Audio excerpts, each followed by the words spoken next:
Good evening. आप देख रहे हैं दी लोकल जर्नलिस्ट और इस वक्त दी लोकल जर्नलिस्ट की टीम मौजूद है BB71 राजडांगा main road Kolkata 107।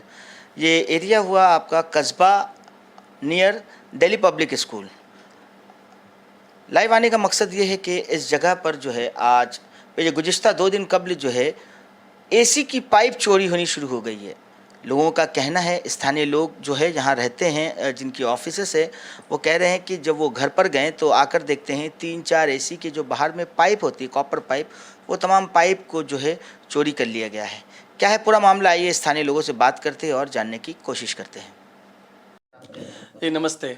Actually मैं कुछ दिन से बाहर था। आने के बाद जब मैंने अपनी केबिन, यहाँ पर मेरा छोटा सा ऑफिस है, केबिन में जैसे ही ओपन किया एसी, देख रहा हूँ एसी चल रही है। तो फिर मैंने मैकेनिक को बुलाया। फिर पता चला कि इस एरिया में बिल्डिंग के पीछे जब देखा तो जो पीछे का जो रास्ता होता है वहाँ मेरा कैमरा नहीं है, गली के सामने तो कैमरा रहता है। पीछे के जो रास्ते होते हैं जिसमें सब ड्रेनेज वगैरह पाइप वगैरह रहते हैं, सारे बहुत सारे यहाँ पर घर हैं, उसमें पाइप के 3 एसी के एकदम पॉइंट, जिस पॉइंट से एसी निकलता है और जहाँ तक वॉल से एंट्री होती है, सबको काट करके कॉपर पाइप को निकाल करके, जैसा कि मैंने आपको दिखाया भी है, पूरे वाइट वाले ऊपर वाले जो होते हैं थर्मल इंसुलेशन, वो सब फेंक करके रखा हुआ है। तो पहले तो लगा कोई कूड़ा फेंका, फिर देखा हमारी एसी का सारा पाइप निकल गया, ऑलमोस्ट 3 एसी का। फिर पता चला, लोकल मैंने क्लब में बात किया तो पता चला और भी 3-4 घरों में ऐसा हुआ है। और अभी सब ऐसे डरे हुए हैं कि भाई अगर एसी का पाइप, जो मतलब मेरे ख्याल से कितने ही पैसे का होता होगा, अगर इस लेवल पे चोरी हो रही है, वो भी ऐसे एरिया में जहाँ दिल्ली पब्लिक स्कूल मतलब 50 मीटर भी दूर नहीं है, पूरे एक्रोपोलिस मॉल 200 मीटर दूर नहीं है, एकदम सिटी सेंटर है, बगल में मेघालय हाउस है, जीएसटी भवन है।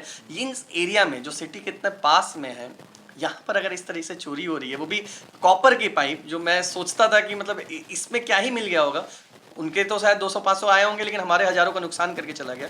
ये मुझे बहुत पहली बार ऐसा लगा, जबकि मैं इस एरिया में 14-15 साल से हूँ। कलकत्ता में भी मैं बचपन से ही हूँ, आज तक मैंने कभी ऐसा सुना नहीं था। फिर जब जैसे ही चोरी को पता चला इस तरह के और भी घटनाएं कई जगह पर हुई है, तो मेरे लिए बहुत शॉकिंग था कि इस लेवल पे आ चुका है कलकत्ता में कि ऐसी चोरी हो रही है। आप लोगों ने पुलिस स्टेशन में कुछ कंप्लेन की? पुलिस स्टेशन में तो कंप्लेन जीडी की बात है, देखता हूँ कल परसों में मैं करूँगा। बट इतनी छोटी सी चीज़ है कि मैं समझ भी नहीं पा रहा हूँ कि इसका कंप्लेन किया तो कैसे जाए। लेकिन हाँ, पाड़ा में जो क्लब में है, क्लब में कंप्लेन गई है। क्लब वाले ने बताया भी कि और 1-2 घरों में हुई है, कोशिश किया जा रहा है रात को अगर कोई जो सिक्योरिटी गार्ड है उनको एक और बढ़ा करके रखा जाए, ताकि इस तरह की चीज़ें नहीं हो। क्योंकि आज पाइप चोरी हुई, कल कुछ और भी बड़ा चोरी हो सकता है, कुछ गलत किया जा सकता है। अगर उसमें कोई पकड़ने जाए, उस पर कोई हमला कर सकता है। अगर मान लीजिए कि रात को अगर पता चल जाए कोई अकेला जाके करने जाए, तो किस तरह के लोग होंगे, किस तरह का नशा किया होगा कि उनको इस तरह की चोरी की जरूरत पड़ गई। तो आप समझ ही सकते हैं कि सेफ्टी सिक्योरिटी का एक डर बन गया है मन में बहुत ज़्यादा। तो सरकार प्रशासन से क्या डिमांड है?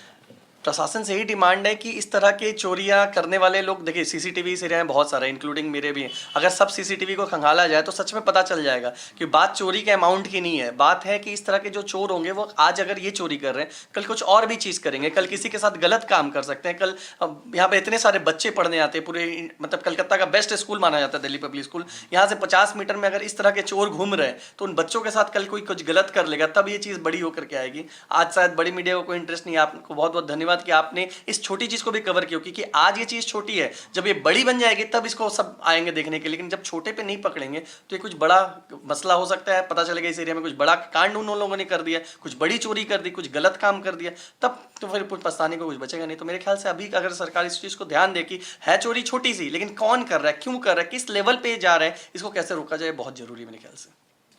Thank you very much. अपना नाम बता दीजिए। मेरा नाम मनीष जायसवाल है।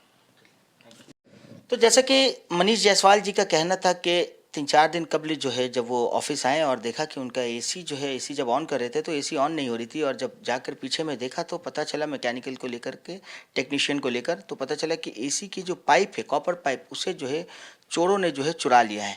ये एक देखने में और सुनने में बहुत छोटी सी घटना है, लेकिन ये बहुत जो है लोगों के लिए एक अलार्मिंग सिचुएशन है, क्योंकि ऐसे जगहों पर जो है जहाँ दिल्ली पब्लिक स्कूल है, एक्रोपोलिस मॉल है, और काफ़ी सारे रेसिडेंशियल जोन भी हैं, कमर्शियल जोन भी, जीएसटी भवन है करीब में, ऐसे जगह पर ऐसे ऐसे घटनाएं हो रही हैं चोरियों की, तो आगे चलकर जो है बड़ी घटना होने की जो है संभावना बढ़ेगी। सबसे बड़ी चीज़ ये है कि जब ये ऐसे घटनाएं होती हैं तो सरकार पर भी बहुत, और प्रशासन के ऊपर भी जो है ये एक सवाल पैदा होता है कि ऐसे घटनाओं के ऊपर किस तरीके से नज़र रख रही है पुलिस और सरकार। तो बने रहे हमारे साथ, देखते रहें दी लोकल जर्नलिस्ट। फर्दर अपडेट्स के लिए और भी इस मामले से जुड़ी जो भी अपडेट्स रहेगी, हमारी कोशिश रहती है कि जनता की जो भी खबरें रहती है ज़मीन से जुड़ी आप तक पहुंचाएं। आपको कैसा लगा ये वीडियो ज़रूर कमेंट बॉक्स में बताएं। Thank you very much.